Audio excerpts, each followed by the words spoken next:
여러분 안녕하십니까? 이어서 광주 MBC 뉴스데스크입니다. 내일 새벽이면 한국형 발사체 누리호가 4번째 우주 비행에 나섭니다. 이번 발사는 처음으로 민간 주도로 이루어지는데요. 특히 전남 지역 기업이 만든 부품이 누리호에 실려 의미를 더하고 있습니다. 보도에 김단비 기자입니다. 인쇄 회로기판을 제조하는 광양의 한 생산 공장입니다. 투명한 필름에 발열 패턴을 인쇄하는 공정이 한창입니다. 일정 온도를 안정적으로 유지하기 위한 온도 제어 시스템을 만드는 과정입니다. 영하 65도의 극저온부터 영상 200도 수준의 고온 환경에서도 활용 가능해 인공위성의 주요 부품으로 쓰입니다. 지역 기업에서 만든 온도 제어 시스템이 내일 4차 발사를 앞두고 있는 누리호에 탑재됐습니다. 누리호에 실린 13기의 위성 중 1기에 이 온도 제어 시스템이 탑재돼 있습니다. 해외 제품이 아닌 국내에서 만든 제품이 우주로 향하는 첫 사례입니다. 우주 항공 관련돼서 이제 대부분 유럽 인증이 돼 있는 시스템의 히터를 사용을 했었는데 처음으로 이제 국산화된 히터를. 이번 누리호 4차 발사는 첫 민간 주도 발사입니다.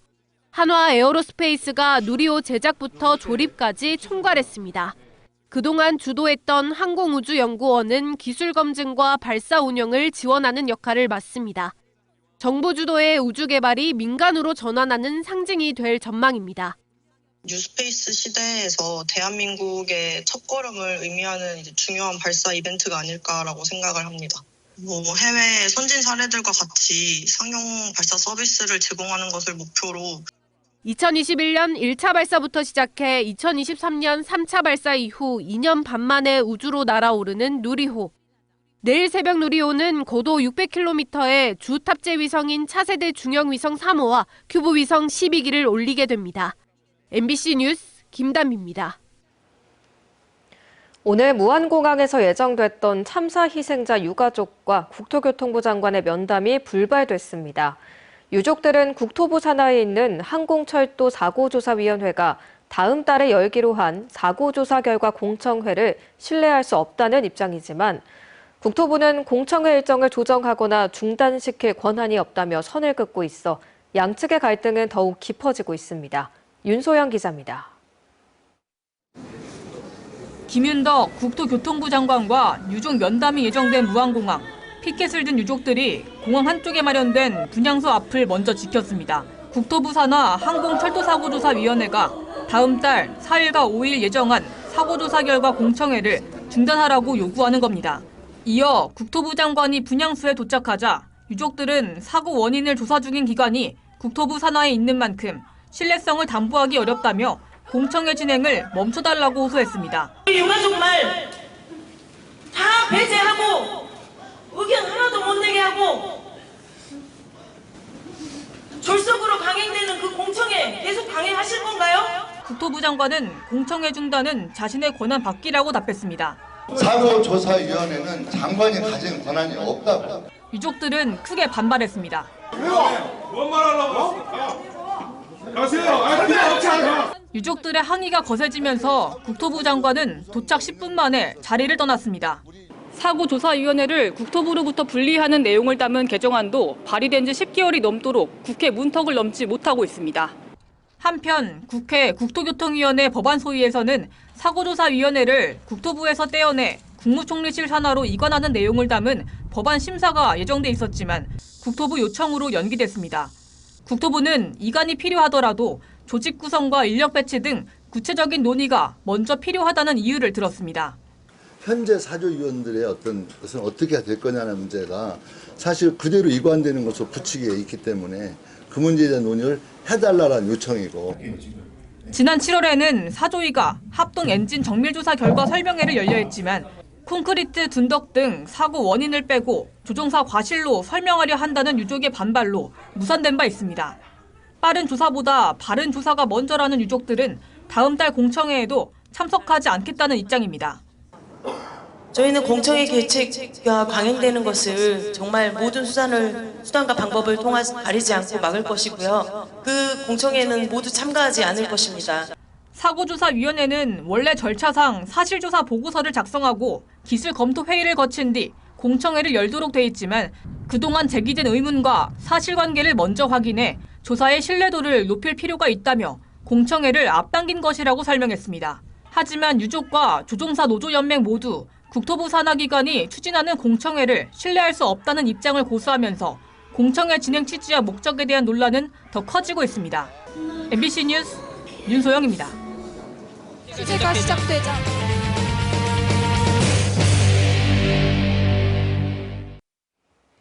정치인들의 불법 현수막 문제는 매년 반복되었습니다. 하지만 과태료 부과 없이 그냥 넘어가는 일이 관행처럼 굳어져 있었는데요. 광주 MBC 고발 보도 이후 광주 5개 구청장들이 한자리에 모여 정치인들의 불법 현수막도 예외 없이 단속하겠다고 선언했습니다. 취재가 시작되자 천홍희 기자가 보도합니다. 그동안 정치인들이 내건 불법 현수막에 대해선 단속이 제대로 이루어지지 않았습니다. 일반 시민들이 내건 불법 현수막에는 꼬박꼬박 과태료가 부과됐지만 의원들이 내건 불법 현수막은 과태료 부과는커녕 철거조차 쉽지 않았습니다. 단속 공무원이 불법 현수막을 떼기라도 하면 항의와 압박이 쏟아졌기 때문입니다. 근데 그때 당시 뛰고 있었는데 사무실에서 근무하는 그 당직자 3명이 내려와서 현수막을 돌려달라. 너 내가 누군지 아냐? 횡단보도 근처에서는 2.5m 이상 높이의 현수막을 걸라는 최소한의 규정조차 지켜지지 않고 있는데요. 앞으로는 이런 불법 현수막에 대해서 예외 없이 과태료가 부과될 것으로 보입니다. 광주 5개 구청장들은 회의를 열고 정치인들의 불법 현수막도 예외 없이 철거하고 과태료를 부과하겠다고 공식 발표했습니다. 현장에서 공무원들이 겪는 압박이 큰 만큼 구청장들이 직접 나서 잘못된 관행을 바로잡겠다고 선언한 겁니다. 전국적으로도 단속이 제대로 되지 않고 있는 상황에서 5개 자치구가 함께 강력 대응을 약속한 건 처음입니다. 법적 규정과 현실 사이에 괴리가 있었던 건 사실인데, 그래서 앞으로는 불법 현수막에 대해서는 외에 없이 단속과 과태료를 부과하겠다는 게 5개 자치구의 입장입니다. 구청장들이 공언한 만큼 현장 공무원들의 단속 부담도 크게 줄 것으로 보입니다. 한편 민주당은 정당 현수막 자체를 금지하는 법안도 추진하고 있어 법안이 통과되고 자치구의 단속 의지가 더해진다면 광주 도심의 불법 현수막 문제는 상당 부분 개선될 것으로 전망됩니다. MBC 뉴스 천홍희입니다.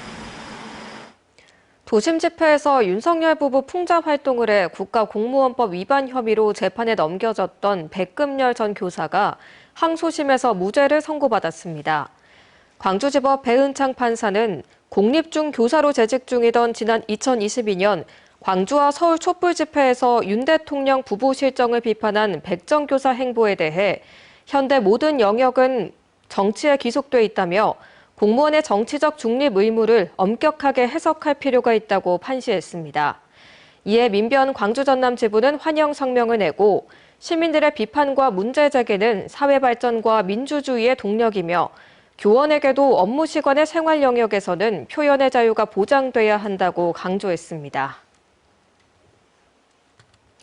김민석 국무총리가 광주를 방문해 5월 영령들의 넋을 기리고 기아차 광주 공장과 지역 골목 상권을 둘러봤습니다. 이런 김 총리의 광폭 행보를 두고 내년에 치러지는 민주당 당대표 선거를 앞두고 사전 민심 다지기 아니냐는 분석이 나오고 있습니다. 보도에 송정근 기자입니다. 김민석 국무총리가 국립 5.18 민주묘지를 찾았습니다. 방명록에 광주의 빛을 이어 국민의 삶과 주권을 꽃피우겠습니다라고 적은 김 총리는 박금희 열사묘를 참배하는 등 5월 영령들의 넋을 기렸습니다. 그 차에는 이 적십자 표시가 있었음에도 불구하고 그 버스를 향해서 개헌군들이 이제 총을 쏘겠던 거죠. 그 버스에 타고 있었던 사람들 중에 3사람이 총탄을 맞았는데 그 중에 한 분이 박근혜였습니다. 이후 김 총리는 기아 오토랜드 2공장과 송정시장 등을 방문해 기아차 노동자와 상인들을 격려했습니다. 특히 총리상을 수상한 광주 서구 동촌동 골목상권을 방문해 지역경제 회복의 해법을 강구했습니다. 김 총리의 이번 광주 방문은 내년 8월에 치러지는 민주당 당대표 선거를 앞두고 사전에 민심과 당심을 다지기 위한 것 아니냐는 분석이 나오고 있습니다. 친명계 일각에서는 내년 차기 당대표 선거에 김 총리가 나서야 한다는 목소리가 나오고 있습니다. 최근 민주당이 대의원과 권리당원의 표 가치를 1대1로 맞추는 당원당규 개정안을 의결하면서 정청래 당대표가 연임을 위한 사전 작업을 진행하고 있다는 의견이 제기되고 있기 때문입니다. 차기 당대표 출마설에 대해 김 총리는 최근 유튜브 프로그램에 출연해 총리가 마음대로 행보를 정하기 곤란하다며 차기 당대표에 도전하려면 대통령의 뜻이 필요하다는 점을 우회적으로 내비치기도 했습니다. 총리가 자기가 앞으로 뭐 하고 이런 거는 제 마음대로 다 못합니다. 그 임명권자가 있기 때문에 전체 흐름 속에서 하는 것이고, 그래서 뭐 제가 뭘 하고 싶다 뭐 아니다 뭐 이런 얘기를 하는 거는 좀 넘어서는 얘기 같습니다. 내년 지방선거 결과에 따라 김 총리의 차기 당권 도전 여부가 갈릴 수 있다는 관측도 나오고 있는 가운데 1인 1표제 당원당규 개정안은 다음 달 5일 중앙위원회에서 최종 결정될 것으로 보입니다. MBC 뉴스 송정근입니다.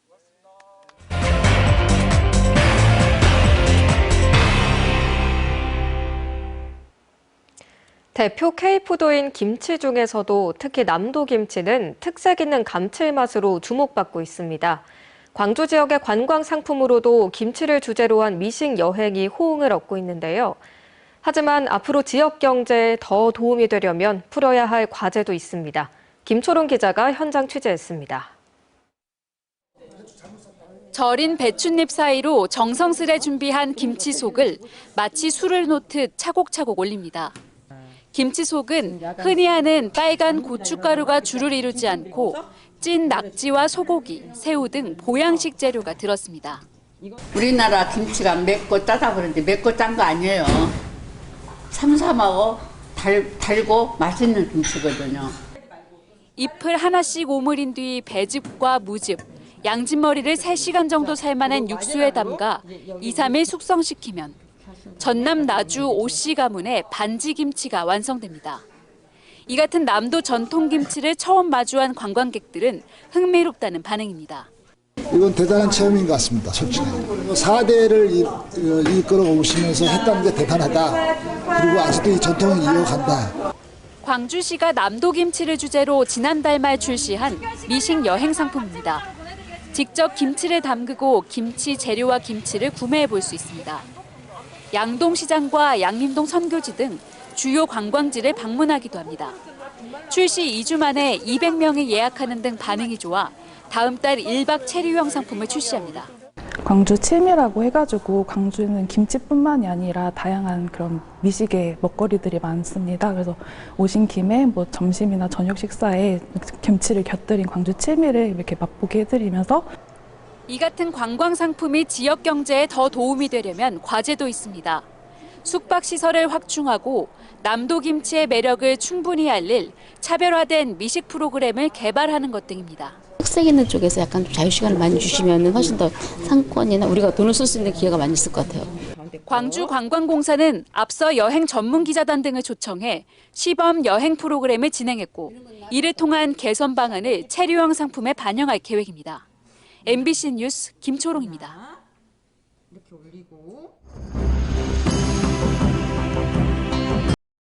언제 어디서나 내 손 안의 뉴스. 광주 MBC 뉴스 유튜브 구독으로 함께하세요.